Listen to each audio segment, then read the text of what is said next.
It's working so far like we designed it. Look how close I got between that drain plug and the... Whew, didn't mean to do that.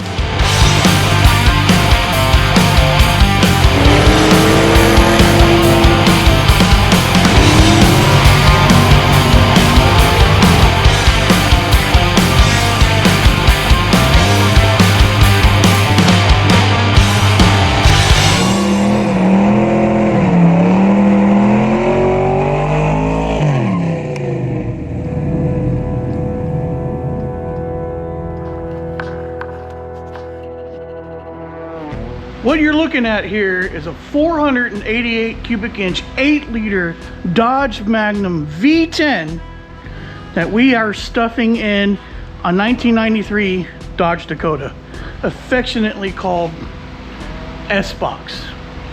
If you haven't seen this stuff before, we've got 2 other videos out. This is the 3rd video in the series. Go check the other ones out. There should be on our homepage on the YouTube channel. But if you have been following along, let's see if those motor mounts that I built last week work. So if we get a good look at them real quick, I made some adapter plates that are moving these motor mounts about 2 inches forward.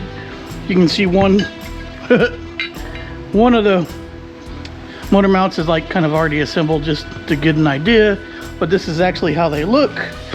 I've got some studs welded in the back, and we've got 2 different sets of 3 bolts. These are factory Dodge Dakota V6 V8 motor mounts, and they actually bolt directly onto the V10 because they use the same motor mounts on the V10 as they did on the V8 in the trucks, the full-size trucks, 2500, 3500. So the bolt pattern's the same, but what we're dealing with is quite the gap from the back. And I've already pulled the front off, but we're just too far forward, which makes sense, right? 2 extra cylinders, accessories, all that kind of stuff. So in the last video, I made these and I showed you how I made these. So if you want to see that, go check it out. But now it's time to pull this thing up, get these things installed, and see if we can push that thing back a couple inches. That would be very desirable. We want to move some of this weight back.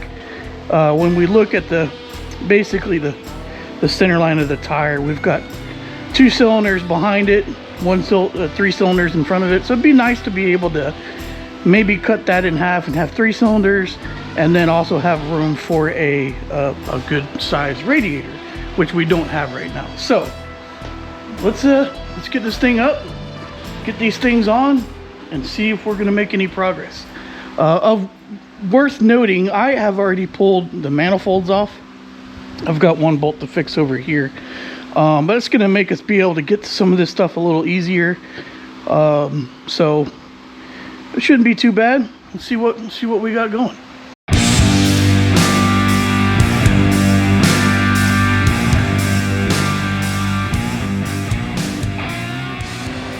One thing I noticed last time is this motor mount is like crazy loose. I'm not sure why. So we're gonna see if I can tighten these bolts up.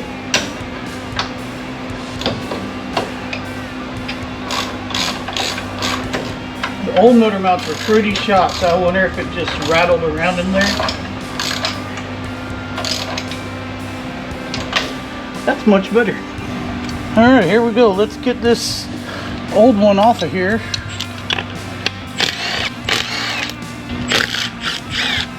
That's the old motor mount. And now the adapter plate, which it's hard to see on camera, but I have countersunk this one. So we're gonna start there. Sweet. Then a couple flange bolts. We're gonna get lucky enough to get all 3 of them in there. Yep. Awesome. Awesome, awesome, awesome. Now, my motor mounts go back on 2 inches forward from where they were previously.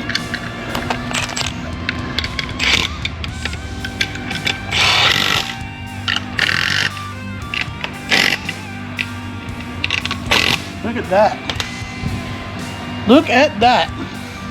Check that out. It's working so far like we designed it. Look how close I got between that drain plug and the... Whew, didn't mean to do that. That's okay.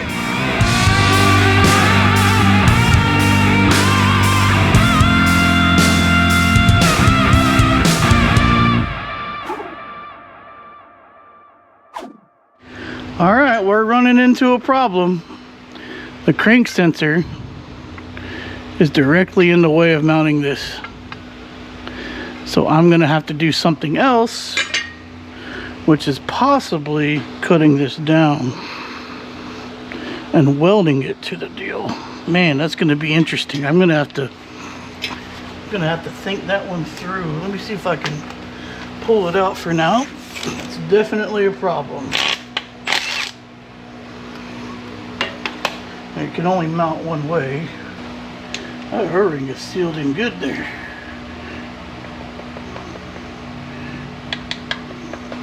There it goes, finally. All right. Okay. It's kind of cool, we can see it from the other side.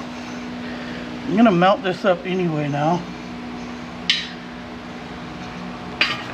Just to see locations and things like that.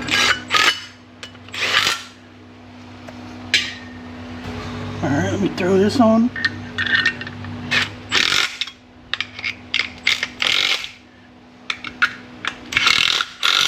I think I have a possibility of cutting the ridge and welding the mount to the plate. So that's an option, or we'll have to find some way to move this back 2 inches, which is another option. I'm thinking we're gonna have to move this frame mount back 2 inches. There are 3 bolts, one here, and one here. If I take this bolt, measure back 2 inches and drill another hole here, I can move this whole assembly forward. Then I can mark 2 holes in the cross member, and then I can either drill those holes. I don't think I can nut and bolt it. I don't think I can get to it from the bottom, but we do have riv nuts. Would riv nuts be strong enough for this? I don't know. They're going to be pretty big riv nuts. And it'll be like an 8, this frame is about 1/8 inch thick. It could work that way. But let me put the motor in first as is and just see what we're working with, because I want to see from underneath and everything, see if we're going to have oil pan clearance. Because we're going to have to modify the cross member anyway, I believe. I think we're going to have to cut inch and a half out of it on this back side here. But we won't know until we get it in there. So let's get it in there. Let's just do that.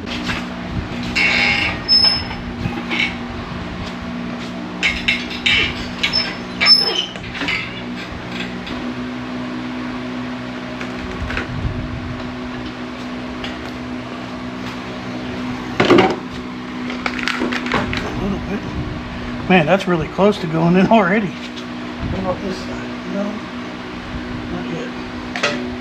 Had a feeling that brake booster was going to be in the way, and it is.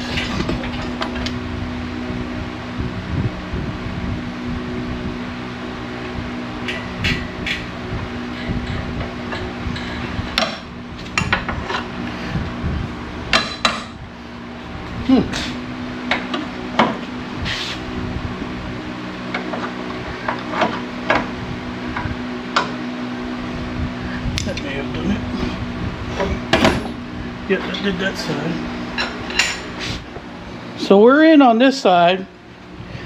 We're not quite in on this side. We're really, really close. But the bolt that goes to the chain in the block itself is hitting the firewall. So I need to reposition that. And then I think we can move some stuff around and get it in. Or maybe I can move it forward. I don't know. We're close, but we're not quite there. Engine needs to come over this way some. So, yeah. Y'all can see that right there. Hitting the firewall. Not helping. not helping at all. Let's pull this guy off.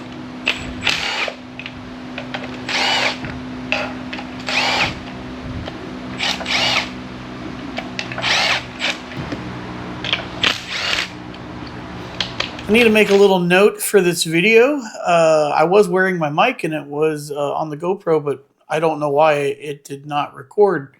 So that's why you can't hear well on this video and you hear all the fan noise. What I'm not showing here is another clip where I was talking about the valve cover was hitting the brake booster and causing an issue with getting the motor to line up. So that's what I'm doing here, is removing the valve cover because of that. Apologies for the audio quality. Not quite tightened down anyway. So, dun, dun, dun, dun. Look at them stamped rockers. Look at them. Let's try this for the third time.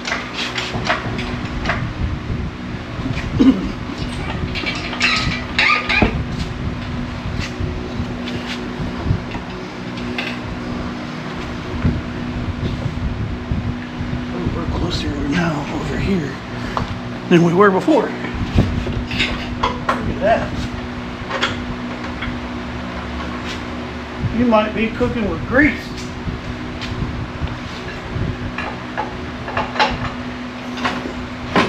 I think we're in on both sides.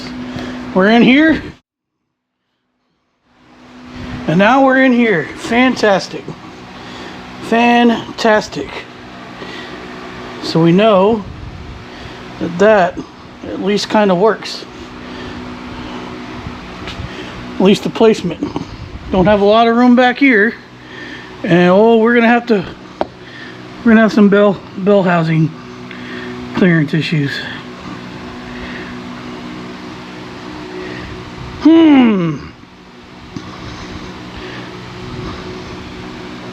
Because if you look at this bolt here, and then right here, looks like we're going to be doing some cutting.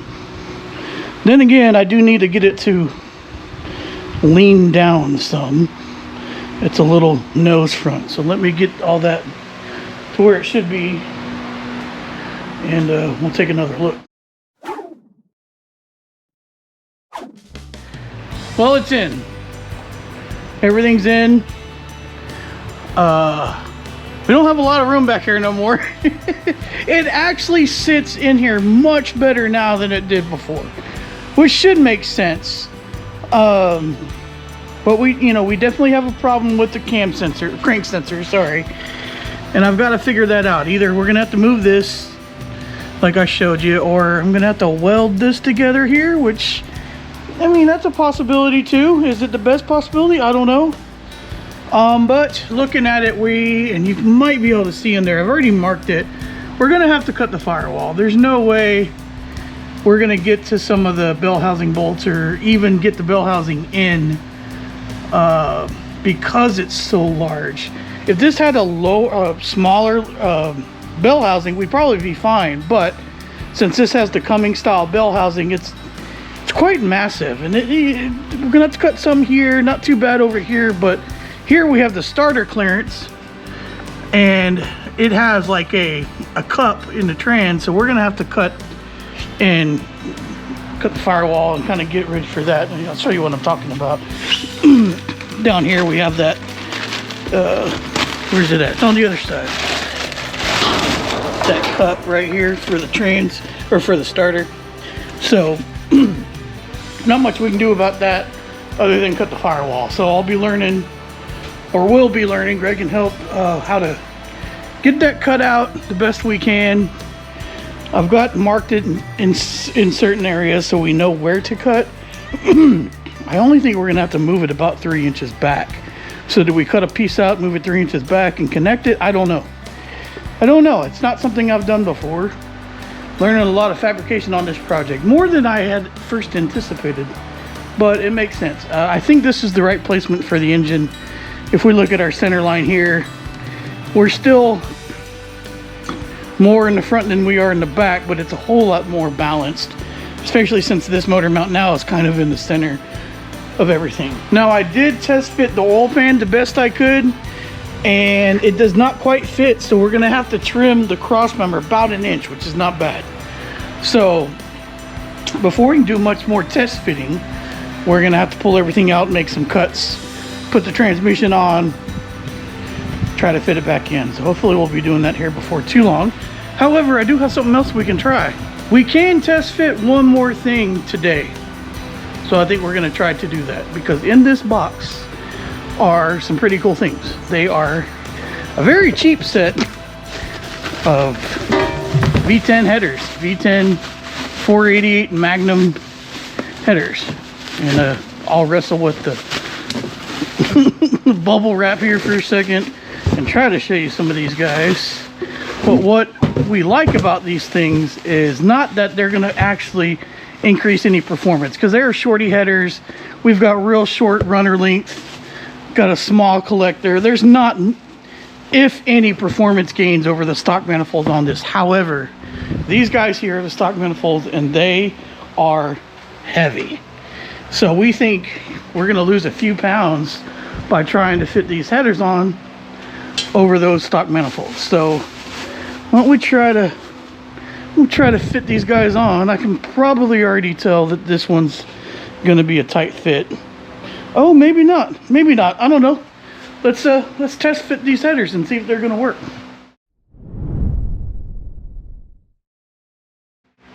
All right, see if we can get this header in here. Holy cow. It's gonna work like a charm, at least on this side.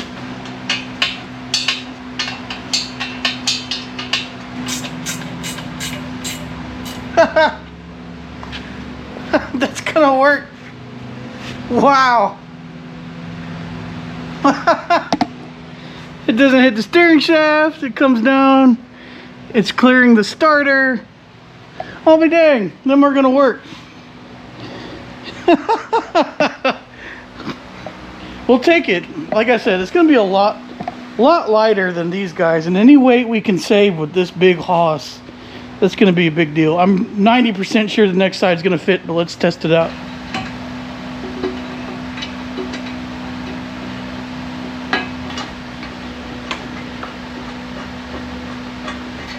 Get this snugged up.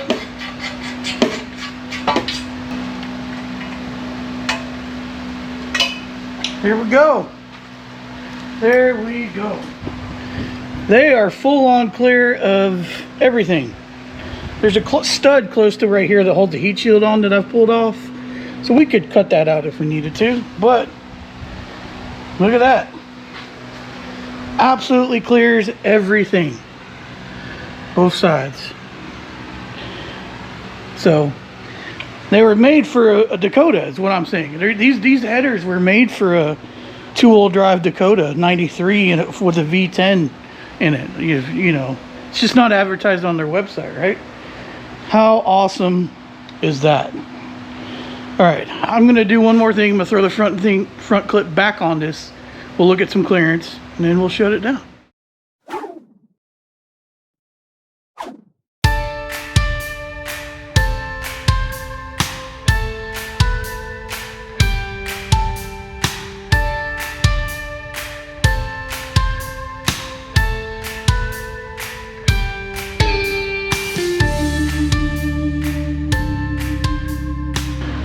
Well, I think that's it. We've got the front end on. We have now about 6.5 inches of clearance from the snout of the water pump to the grill. We're going to be able to chop up the core support, fit a radiator in here now, and kind of get going on that. We're going to have to pull it back out. Not a big deal. Start doing some cuts. That's what's probably going to do next. I'm probably going to modify the frame mount and then start doing some cutting and fitting and seeing if at minimum we can get the oil pan on it. And then we need to start getting the transmission mounted to it and start doing those test fits. So I'm gonna have to cut the firewall, gotta figure that out. Headers fit, which is great. You know, we're gonna save some weight with that. It's much happier here. It's not near as nose heavy, which is good.